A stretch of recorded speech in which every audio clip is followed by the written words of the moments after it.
আসসালামু আলাইকুম সবাইকে। কি অবস্থা সবার? আজকের এই ভিডিওতে হচ্ছে গিয়ে আমরা আলোচনা করব প্রথম থেকে কিভাবে পড়লে আমরা অ্যানাটমিতে একটা ভালো রেজাল্ট করতে পারবো। এমনকি অ্যানাটমিতে হচ্ছে গিয়ে আমরা অনার্স মার্ক আনতে পারি। কিভাবে 80+ মার্ক সবসময় টার্ম পরীক্ষায়, পরীক্ষায়, এমনকি কার্ড পরীক্ষায় ধরে রাখতে পারি। এসব বিষয় নিয়ে আমরা আলোচনা করব। ভিডিও শুরুতে আমি আমার অ্যানাটমির যাত্রাটা তোমাদেরকে শেয়ার করতে চাই। আমি ফার্স্ট ইয়ার থেকে শুরু করে পাস পর্যন্ত পুরো টাইমটাতে যতগুলো আইটেম হইছে অলমোস্ট তোমার 80+ বলা যায়। কোনো আইটেমে আমি পেন্ডিং কাই নাই আলহামদুলিল্লাহ। কোনো কার্ডে আমার সাপ্লি আসে নাই, কোনো টার্মে আমার সাপ্লি আসে নাই। আলহামদুলিল্লাহ আমি প্রথম চান্সই হচ্ছে গিয়ে পরীক্ষা পাস করে ফেলছি। সুতরাং আমি কথাগুলো যেগুলো বলবো এগুলো তোমাদের জন্য খুবই ইম্পর্টেন্ট কথা। তোমরাও যদি এই কথাগুলো ফলো করো, আমি যেভাবে পড়ছি ওইভাবে পড়ার ট্রাই করো, তাইলে ইনশাল্লাহ তোমরা শুধু ভালোভাবে পাস না, পরীক্ষায় অনার্স পাইতে পারো। এখন আমাদের আলটিমেট গোল হচ্ছে গিয়ে পপে ভালো করা, পপে অনার্স পাওয়া। এখন তুমি পপে ভালো করতে গেলে তোমার টার্ম পরীক্ষাগুলো ভালোভাবে দিতে হবে। আবার তুমি যদি টার্ম পরীক্ষাগুলো ভালোভাবে দিতে যাও, তোমাকে কার্ড পরীক্ষাগুলো ভালোভাবে দিতে হবে। এখন তুমি কার্ড পরীক্ষা ভালোভাবে দিতে চাইলে তোমাকে প্রত্যেকটা আইটেম, যখন আইটেম হয়ে যাচ্ছে ওই আইটেমগুলো ভালোভাবে দিতে হবে। তুমি একটা আইটেম যত ভালোভাবে ক্লিয়ার করতে পারবা, যত ভালোভাবে তুমি একটা আইটেমের সময় পড়াশোনাগুলো এগিয়ে নিতে পারবা, একটা আইটেমের আগে তুমি পড়ার যে সময়টা পাবা সেটা তুমি না কার্ডে আগে পাবা, না টার্মের আগে পাবা, না পপের আগে পাবা। সুতরাং যখন একটা আইটেম পড়বা তখন সেখানে সর্বোচ্চ এফোর্ট দিয়ে তোমাকে পড়তে হবে। আজকে এই ভিডিওতে মেনলি একটা আইটেম কিভাবে কমপ্লিট করবা এই সম্পর্কে হচ্ছে কি তোমাকে আমি আইডিয়া দিব, একটা ধারণা দিব। এখন একটা আইটেম শেষ করার জন্য তোমরা 5টা স্টেপ ফলো করবা। স্টেপ নাম্বার 1, প্রথমে তোমার আইটেম সম্পর্কে তোমাকে সামান্য ধারণা নিতে হবে। সামান্য ধারণা তুমি কিভাবে নিবা? তুমি ইউটিউবে গিয়ে ওই আইটেম সম্পর্কে সার্চ করবা। এখন বাংলাদেশে বলতে গেলে 3-4টা চ্যানেল হচ্ছে গিয়ে খুবই বিখ্যাত বা খুবই ফেমাস বলা চলে, বা সবাই হচ্ছে গিয়ে ওদেরকে অনেক বেশি ফলো করে। এমনকি আমাকেও আমার ফার্স্ট ইয়ার সেকেন্ড ইয়ারে ওই চ্যানেলগুলো অনেক বেশি হেল্প করছিল। একটা হচ্ছে কি উই লাইক অ্যানাটমি, আরেকটা হচ্ছে কি চন্দনা ম্যাম, আরেকটা হচ্ছে গিয়ে মেডিকেল স্টাডি ইন বাংলা। বুঝতে পারছো? তো মনে করো তোমার কালকে হচ্ছে গিয়ে হার্ট টপিকের আইটেম, বুঝতে পারছো? এখন তুমি কি করবা, ইউটিউবে গিয়ে হার্ট অ্যানাটমি আইটেম লিখে চার্জ করবা, বাংলা টিউটোরিয়াল বা বাংলা ডেমো লিখে চার্জ করবা। তখন তুমি এই 3টা টিচারের মধ্যে, 3টা চ্যানেলের মধ্যে যাদের ভিডিও তোমার ভালো লাগে, যে কোনো একজনের ভিডিও তুমি দেখে ফেলবা প্রথম থেকে লাস্ট পর্যন্ত। তোমাকে ওখানে নোট করার কোনো দরকার নাই, ওখানে তোমাকে মুখস্থ করার কোনো দরকার নাই, তুমি জাস্ট পড়বা। বুঝতে পারছো? এটা হচ্ছে গিয়ে স্টেপ 1। এখন স্টেপ 2 কি?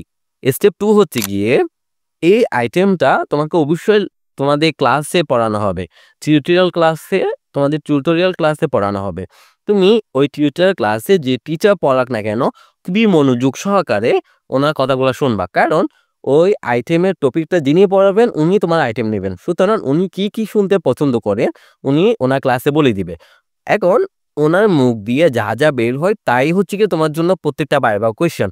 সুতরাং উনি যা যা বলে, ওনার মুখ থেকে যা যা বের হয় প্রথম থেকে শুরু করে শেষ পর্যন্ত নোট করবা। তোমার বোঝার দরকার না আপাতত। তুমি কি করবা, উনি মুখে যা বের করে তাই আর তুমি কাদায় লিখে ফেলবা। বুঝতে পারছো?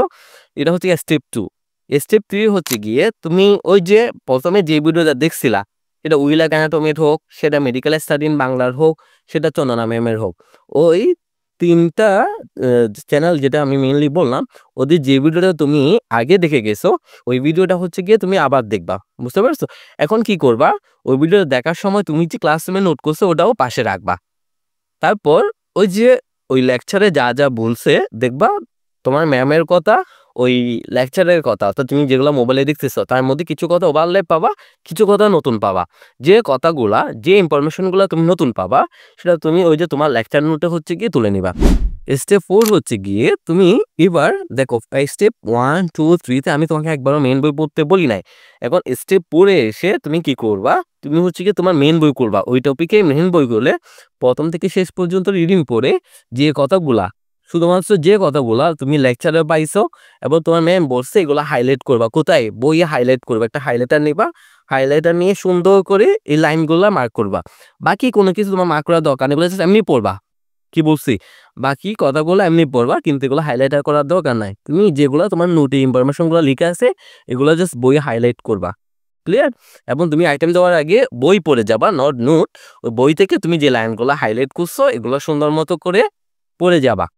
এটা করার পর তোমাকে তোমার প্রস্তুতিটাকে বেস্ট লেভেলে নিয়ে যাওয়ার জন্য তোমাকে আরেকটা কাজ করতে হবে। দেখো আমাদের আইটেমগুলো হচ্ছে রিটেন আইটেম না, আমাদের আইটেমগুলো হচ্ছে ভাইভা আইটেম। আমাদের কি টিচারের সামনে গিয়ে বলতে হবে। অনেকে আছে কি অনেক পড়ে কিন্তু টিচারের সামনে গিয়ে মুখ খুলতে পারে না, টিচারকে ভয় পায়। তো এই জিনিসটা করা যাবে না। এই জন্য কি করতে হবে, ফাইনাল স্টেপ 5 নাম্বার স্টেপ, সেটা হচ্ছে গিয়ে আমাদেরকে যদি সেটা বোনসের টপিক হয় তাহলে ওই বোনস ধরে ধরে আমার পরিচিত কাউকে ডেমো দিতে হবে, অর্থাৎ আমি যা যা জানি এগুলো তাকে মুখস্থ বলতে হবে।